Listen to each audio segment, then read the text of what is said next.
नमस्कार भक्तों, आज हम सुनेंगे एक ऐसी पवित्र कथा जिसने न सिर्फ भक्ति की परिभाषा बदली बल्कि संसार को यह सिखाया कि सच्चा प्रेम और तप अगर एक साथ हो तो भगवान भी प्रसन्न होकर मनोकामना पूरी कर देते हैं। यह है माँ पार्वती और भगवान शिव के अमर प्रेम की कथा, जो करवा चौथ व्रत की आत्मा कही जाती है। पहले हम जानेंगे पार्वती जी का जन्म और उनका प्रण। एक बार हिमालय राज और रानी मैना को एक दिव्य कन्या का जन्म हुआ, जिसका नाम रखा गया पार्वती। बचपन से ही पार्वती को भगवान शिव के ध्यान में विशेष रुचि थी। वह छोटी उम्र से ही भगवान शिव की मूर्तियों के आगे बैठकर मंत्र जाप करती थी। एक दिन नारद मुनि उनके महल आए और बोले, हे राजकुमारी, आपके भाग्य में स्वयं महादेव लिखे हैं। यदि आप सच्चे मन से तप करें तो शिव जी स्वयं आपको पति के रूप में स्वीकार करेंगे। यह सुनकर पार्वती का मन एकदम अडिग हो गया। उन्होंने प्रण ली, मैं जन्म जन्मांतर तक भगवान शिव की आराधना करूंगी, जब तक वे स्वयं मुझे अपनी अर्धांगिनी नहीं बना लेते। अब शुरू होगी माँ पार्वती की कठोर तपस्या। माँ पार्वती ने अपना घर त्याग दिया और जंगल में चली गई। वह दिन रात भगवान शिव का नाम लेती रही।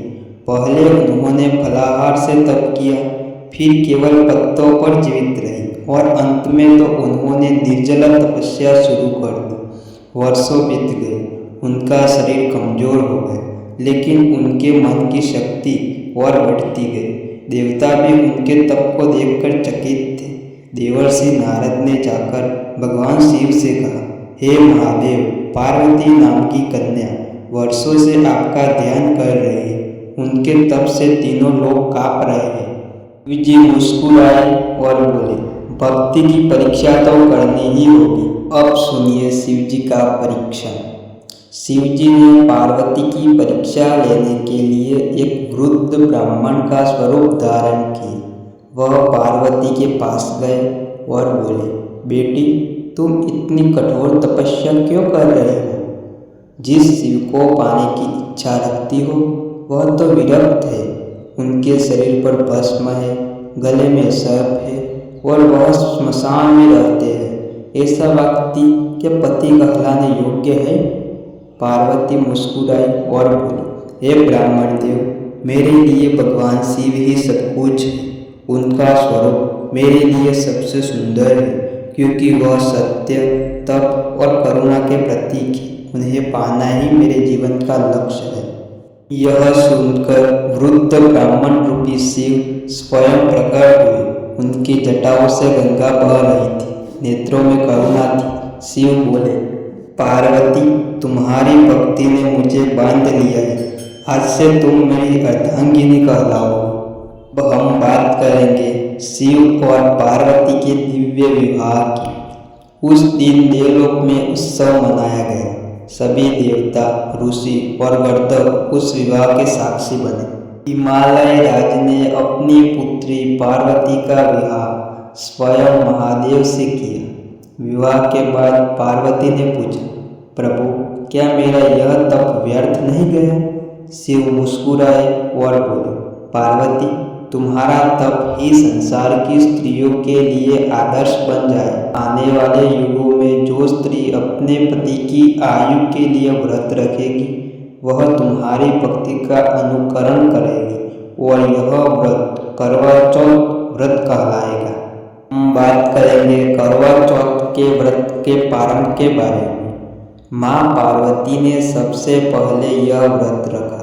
उन्होंने दिन भर निर्जल रहकर भगवान शिव की आराधना की। जब चांद निकला तो उन्होंने चांद को देखकर शिव जी का ध्यान किया और कहा, जैसे मेरा तप पूर्ण हुआ, वैसे ही हर स्त्री की मनोकामना भी पूर्ण हो।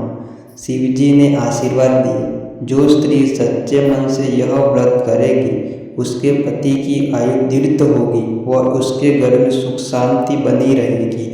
तब से लेकर आज तक हर साल कार्तिक कृष्ण चतुर्थी के दिन सुहागिन स्त्रियां यह व्रत रखती है और माँ पार्वती की पूजा करती है। अब हम बात करेंगे कि यह कथा हमें क्या संदेश देती है।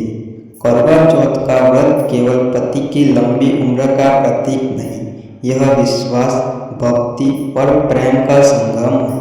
माँ पार्वती हमें सिखाती है कि यदि नारी सच्चे मन से भक्ति करे और अपने प्रेम में विश्वास रखे तो भगवान भी उसके लिए नियम बदल देते हैं। आज जब कोई स्त्री यह व्रत करती है तो माँ पार्वती उसी भक्ति को दोहराती है जिससे भगवान शिव स्वयं प्रसन्न हुए थे। माँ पार्वती और भगवान शिव के इस दिव्य मिलन से हमें यही सीख मिलती है कि सच्चा प्रेम कभी हारता नहीं। भक्ति, विश्वास और समर्पण ही जीवन की सबसे बड़ी शक्ति है। अगर आपको यह कथा पसंद आई तो कमेंट में जय माँ पार्वती जरूर लिखें। अगर माँ पार्वती और शिव की कथा आपके दिल को छू गई हो तो वीडियो को शेयर करें ताकि हर घर में भक्ति की ज्योत जल सके, और चैनल को सब्सक्राइब करें ताकि अगली कथा सबसे पहले आपको मिले।